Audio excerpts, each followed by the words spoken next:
So hello everyone, welcome to example YouTube channel. और आज की वीडियो जो है वो क्लास 12 से होने वाली है। जैसा कि हम बाकी जो भी क्लासेज हैं उन पर हम वीडियो लगातार अपलोड कर रहे हैं। यहाँ पे आप 6 to 12 तक की तैयारी कर सकते हैं, English literature as well as grammar की भी। और अगर हम बात करें आज के चैप्टर की, जो आज का चैप्टर है वो फ्लेमिंगो जो टेक्स्ट बुक है क्लास 12 के लिए, उसका सबसे जो पहला चैप्टर है द लास्ट लेसन, वो हम डिस्कस करने वाले हैं, written by Alphons डॉटेट।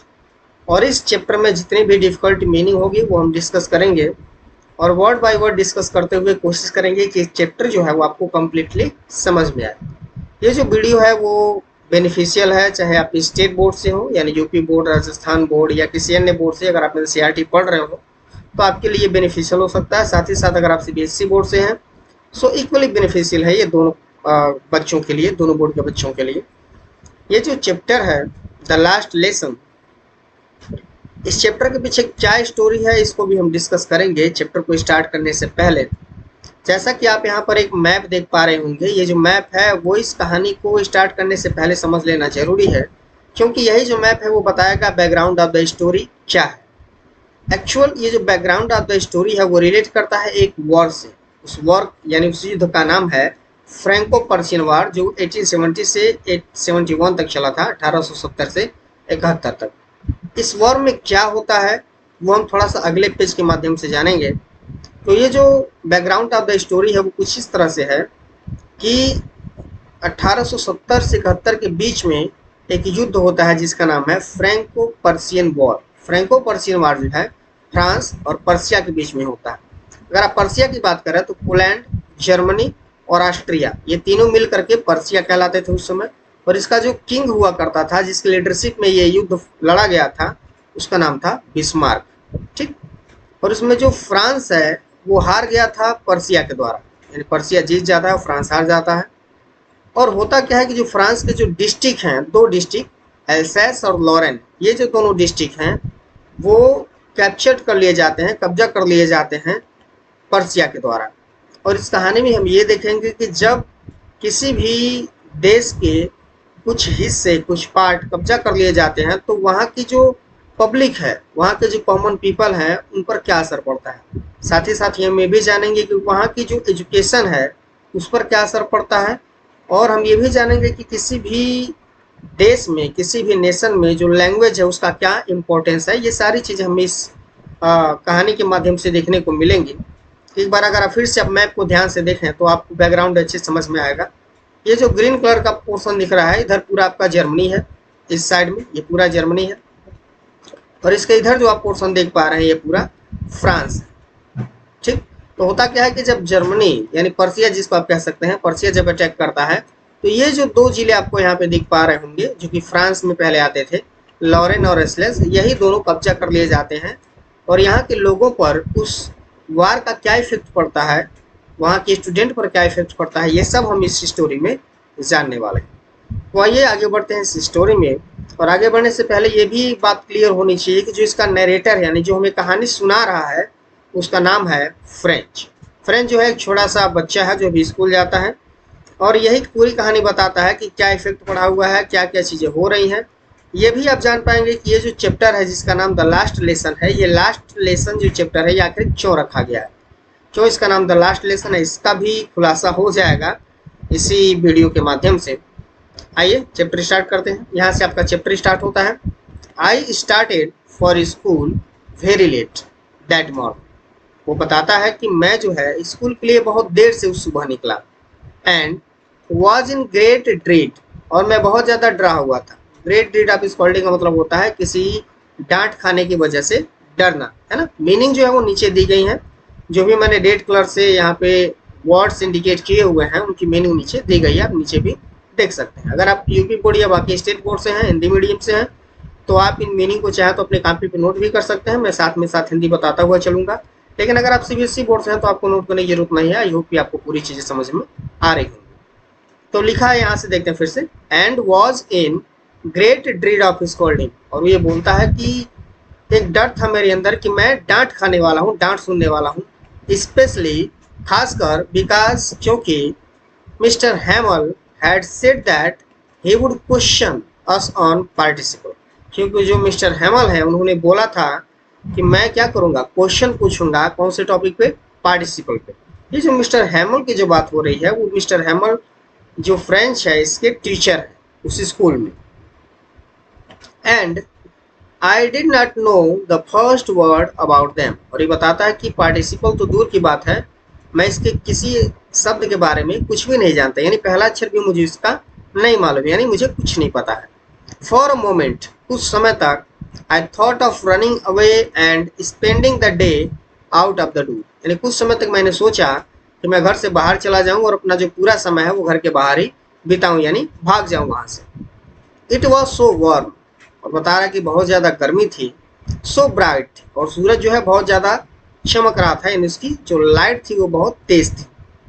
The birds were chirping, चिड़ियाएं जो है वो चिरपिंग कर रही थी, आवाज कर रही थी, चहचहा रही थी। At the edge of the wood, यानी जंगल के किनारे।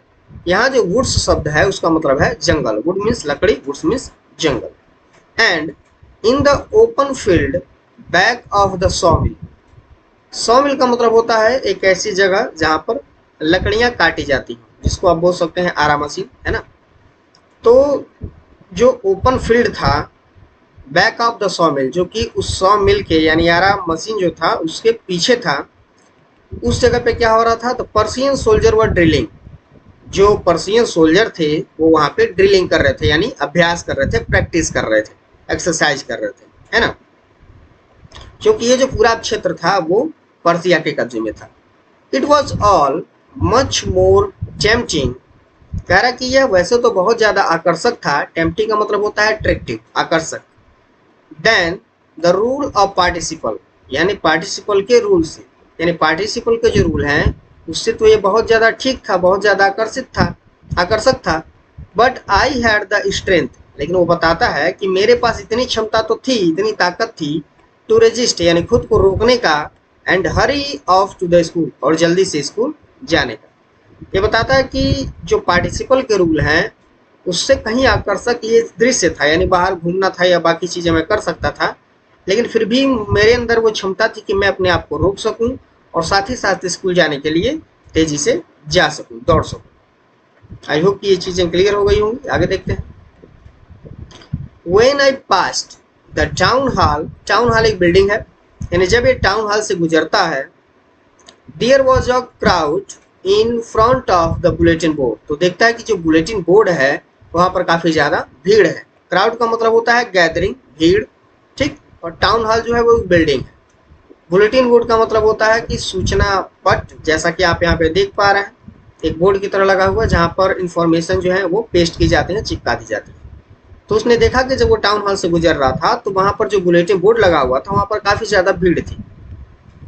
For the last 2 years all our bad news, कह रहा कि लगभग 2 साल से केवल यही बैड न्यूज मिल रहा था, had come from the year, जो कि वहां से आ रहा था जहां से युद्ध हो रहा था।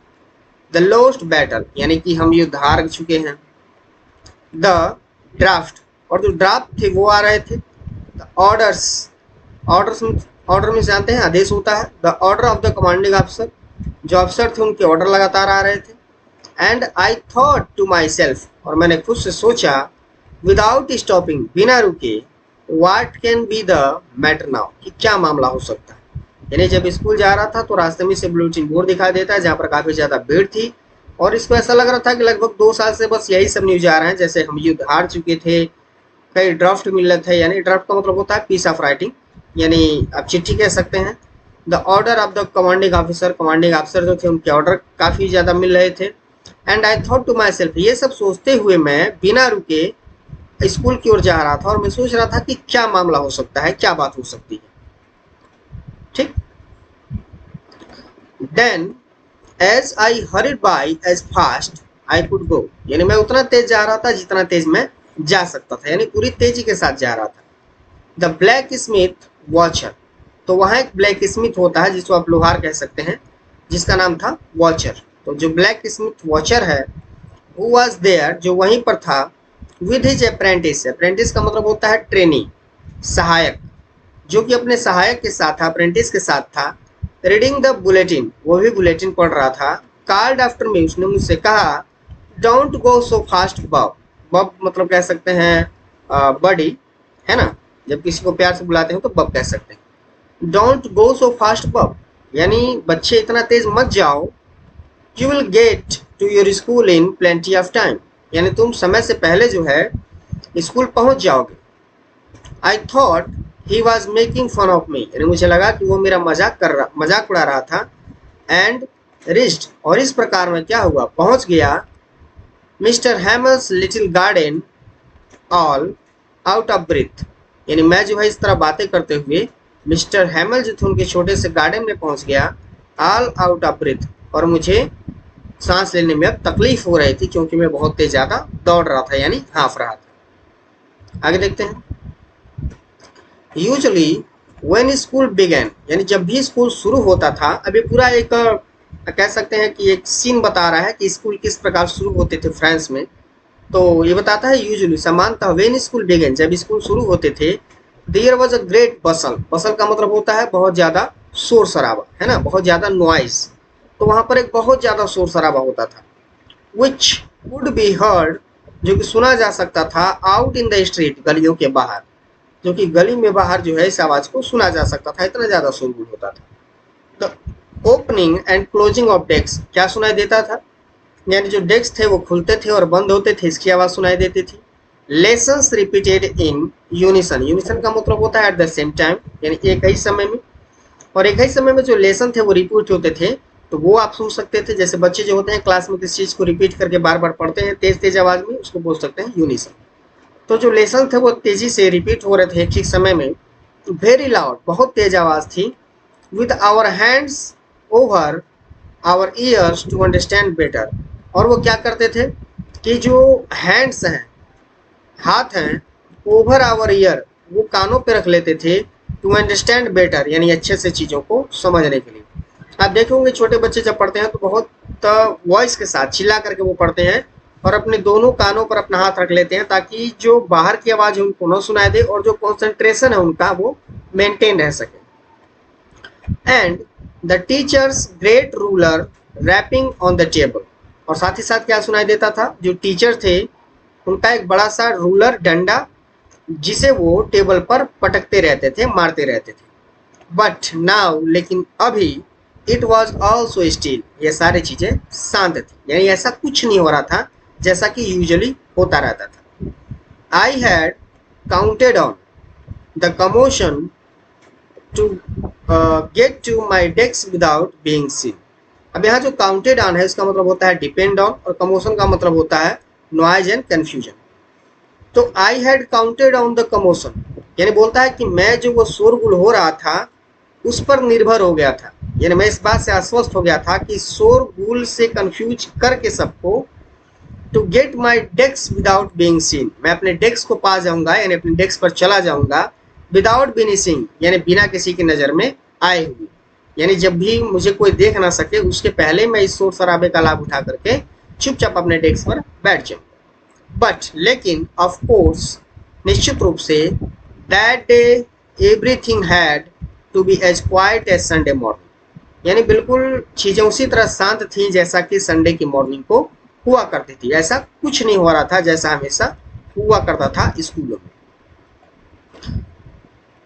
थ्रू द विंडो आई सा माई क्लासमेट, यानी विंडो की बीच से या विंडो से झांक करके मैंने अपने क्लासमेट को देखा, ऑलरेडी इन दियर प्लेसेज, जो कि अपने स्थान पर बैठे हुए थे, and Mrs Hamel walking up and down, जो मिसेज हेमल थे, जो हमारे मिस्टर हेमल थे जो हमारे टीचर थे, वो ऊपर और नीचे जो है वो टहल रहे थे।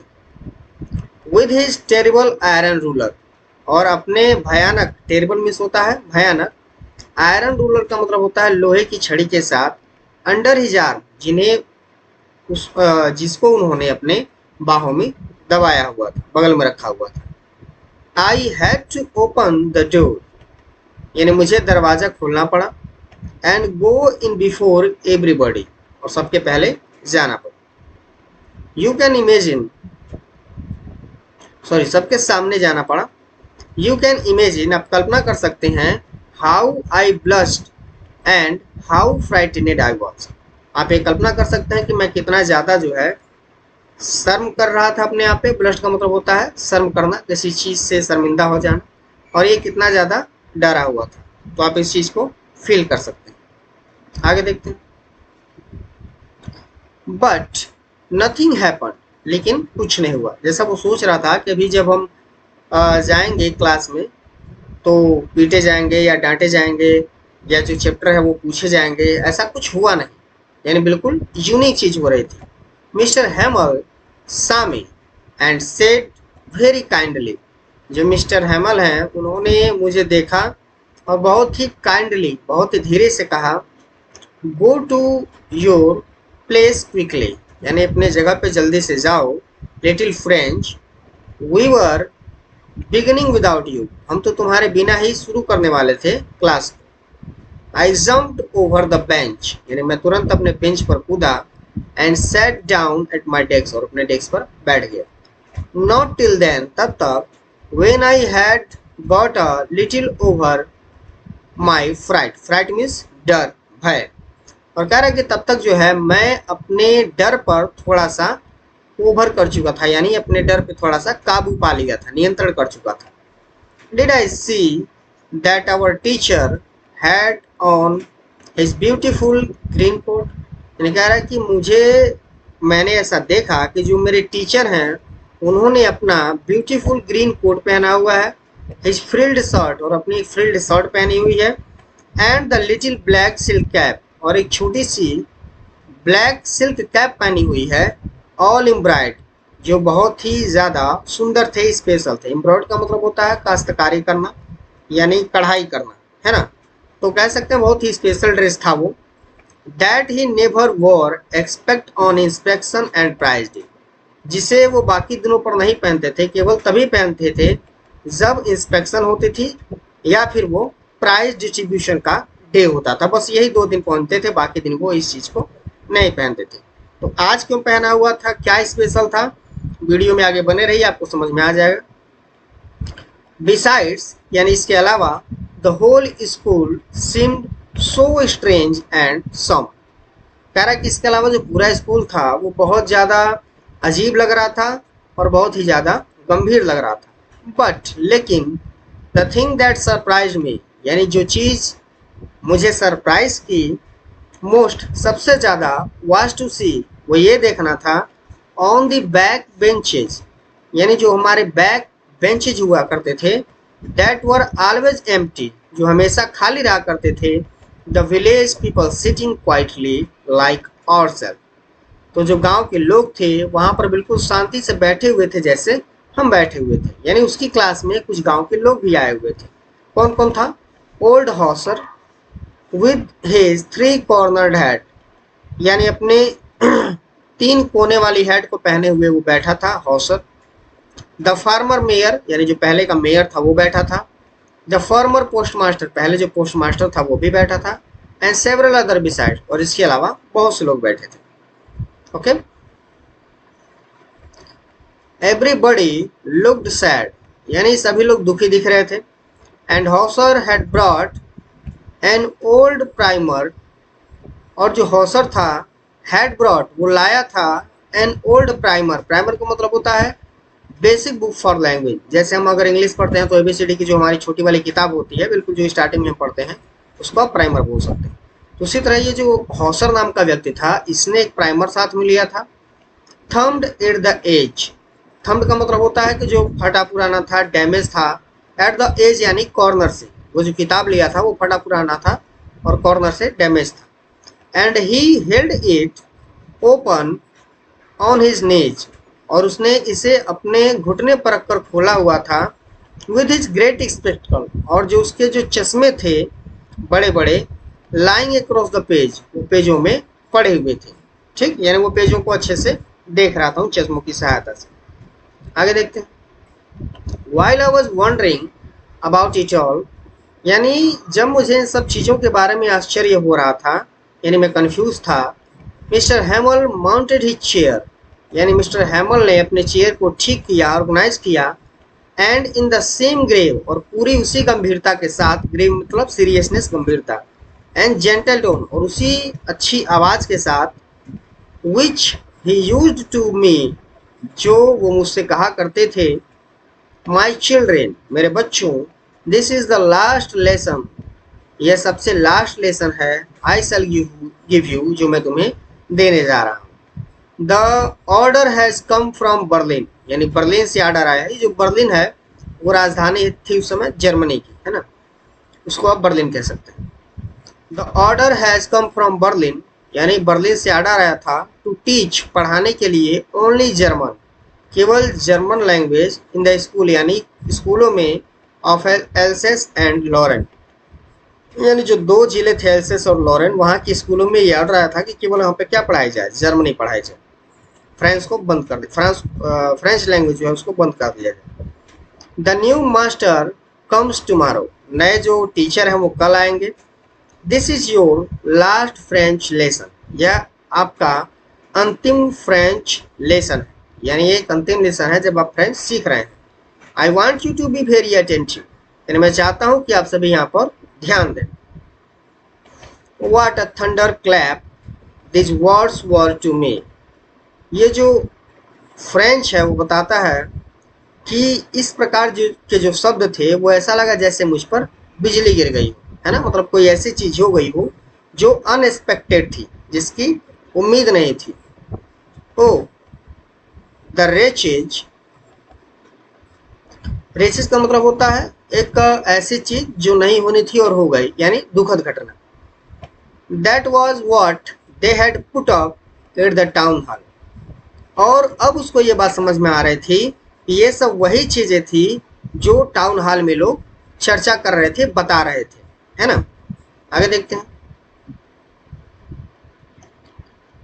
माई last lesson, my last French lesson, why, बोलता है कि मेरा अंतिम फ्रेंच लेसन, ऐसा क्यों। I hardly knew how to write, यानी मैं बहुत मुश्किल से जान पाया था कि फ्रेंच कैसे लिखते हैं। I should never learn any more, यानी मैं इससे ज़्यादा नहीं जान पाया, नहीं सीख पाया। आई मस्ट स्टॉप देयर, यानी मुझे ऐसे इसे क्या रोकना होगा। देन, यानी अब तब, oh how sorry I was for not learning my lesson, और मुझे कितना ज़्यादा दुख हो रहा था कि मैंने जो है अपना लेसन सही से लर्न नहीं किया। फॉर सीकिंग बर्ड, मैं तलाश करता रहा, बर्ड्स एग्स, यानी पक्षियों के अंडों की, और गोइंग स्लाइडिंग ऑन द सार, और मैं जा करके जो सार नदी है, सार एक नदी है फ्रांस की, तो वो जो नदी है उस नदी में मैं जा करके स्लाइडिंग करता रहा, यानी इंजॉय करता रहा, घूमता रहा।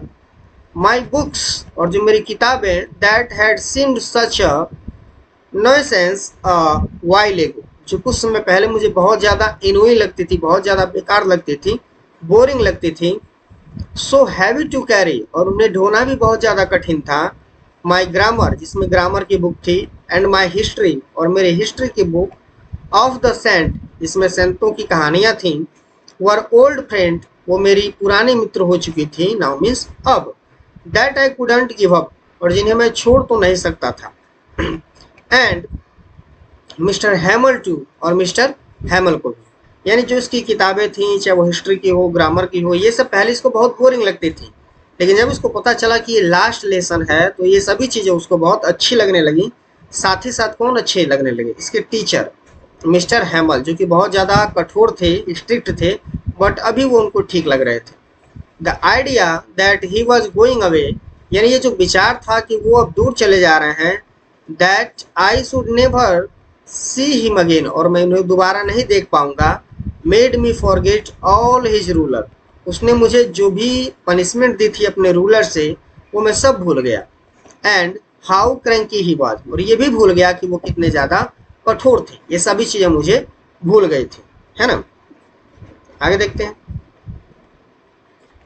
Poor man, it was in honour of this last lesson, यानी यह जो है सम्मान था एक तरह से उनके अंतिम लेसन का, that he had put on his fine Sunday, और जो उन्होंने फाइन संडे क्लॉथ, और जो उन्होंने सुंदर कपड़ों में पहन के लिया था।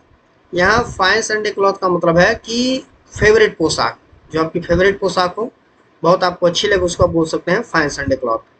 तो जो फ्रेंच था वो कह रहा था कि ये जो लास्ट लेसन था उनके सम्मान में था, और इसी दिन उन्होंने क्या किया था, फाइन संडे क्लॉथ पहने हुए थे, यानी ऐसे कपड़े जो उनको बहुत ज़्यादा अच्छे लगते थे विशेष अवसर पर जो पहने जाते थे। एंड नाउ, और अब, आई अंडरस्टूड, यानी मैं समझ चुका था, why the old man of the village were sitting there, कि ये जो गांव के लोग हैं, बूढ़े लोग हैं, बुजुर्ग लोग हैं, वो वहां पर क्यों बैठे हुए थे, in the back of the room, यानी रूम के पीछे, पिछले हिस्से में। It was because they were sorry, यह इसलिए क्योंकि वो भी दुखी थे, that they had not gone to school more, कि वो अपने समय में जब बच्चे थे तो स्कूल नहीं गए थे, और इसीलिए वो भी जो फ्रेंच लैंग्वेज है उसको सीख नहीं पाए थे। इस बात का अफसोस उनको भी था।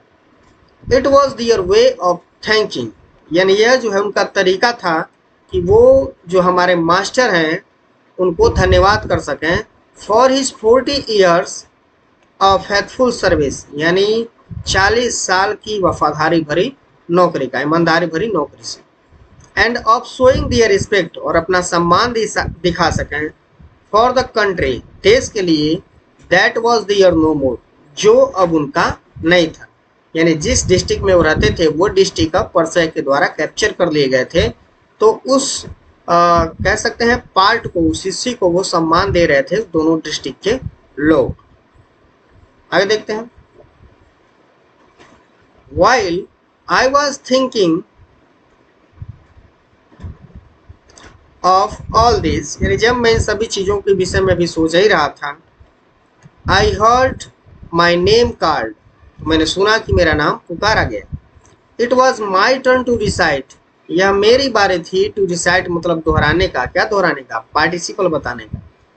What would I not have given to be able to say that dreadful rule for the participle, और शायद ये संभव नहीं था, यानी मैं उतना सक्षम नहीं था कि मैं जो रूल है पार्टिसिपल के, जो बहुत ज़्यादा डिफिकल्ट है, उनको बता सकूं।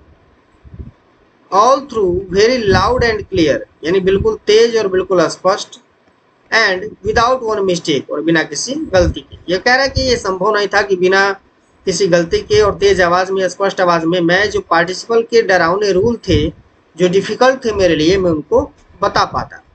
But I got mixed up, और हुआ क्या कि मैं जो है वो मिक्सड अप हो गया, कन्फ्यूज हो गया, ऑन द फर्स्ट वर्ड, पहले ही शब्द पे, एंड स्टूड दियर, और वहाँ खड़ा हो गया। Holding on to my desk, अपने डेस्क को पकड़े हुए, माई हार्ट बीटिंग, यानी कह रहा है कि मेरा जो दिल था वो धड़क रहा था, हार्ट बीटिंग हो रही थी, and not daring to look up, और ऊपर देखने की हिम्मत नहीं कर पा रहा था। Okay,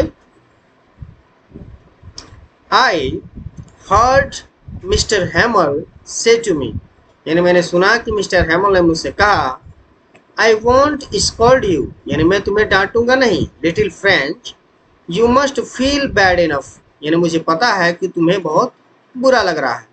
see how it is, देखो ये कैसे हो गया। Every day we have said to ourself, यानी प्रतिदिन हम अपने आप से कहते हैं, I have plenty of time, कि मेरे पास बहुत अधिक समय है। I will learn it tomorrow, मैं इसे कल पढ़ लूँगा। एंड नाउ यू सी, और आज तुम देख पा रहे हो, where we have come out, यानी इसका क्या नतीजा निकला, यानी हम कहाँ पहुँच चुके हैं। That is the great trouble with LSS, यानी आज जो है LSS जो है परेशानी में है, दिक्कत में है। She puts off learning till tomorrow, और वो जो लोग हैं LSS के, वो हमेशा से कहते आ रहे हैं कि मैं इस चीज़ को क्या करूँगा, कल सीखूँगा। यानी वो बताते हैं, फ्रेंच को समझाते हैं कि ये केवल तुम्हारी गलती नहीं है, बल्कि जो LSS के लोग हैं वो भी इस चीज़ को नहीं समझ पाते हैं और हमेशा काम को टालते रहते हैं कि मैं इस काम को कल कर लूँगा, और इसी का नतीजा है कि आज LSS जो है वो मुसीबत में है। आगे देखते हैं। नाउ दोज फेलोज, यहाँ जो फेलोज हैं इसका मतलब है पर्सियन सोल्जर्स, जो पर्सियन सोल्जर उनको बोला गया है फेलोज। तो बताते हैं वे जो लोग हैं, यानी जो पर्सियन सोल्जर हैं, आउट देयर, जो बाहर हैं, will have the right to say, उन्हें यह कहने का अधिकार है, टू यू, तुमसे, यानी तुम्हें। यानी बताते हैं कि जो पर्सियन सोल्जर हैं उनको तुमसे एक बात कहने का अधिकार है, हाउ इट इज, यानी ऐसा कैसे, you pretend to be Frenchman, यानी तुम जो है फ्रेंचमैन होने का केवल ढोंग करते हो, दिखावा करते हो, बहाना करते हो। And yet you you can neither speak nor write your own language, और यहाँ तक कि तुम जो है ना ही अपनी लैंग्वेज को बोल सकते हो और ना ही इसको लिख सकते हो। तो तुम किस प्रकार के फ्रेंचमैन हो? फ्रांस में रहते हुए भी अगर आप फ्रेंच लैंग्वेज नहीं जान पाते हो तो किस प्रकार के फ्रेंच है?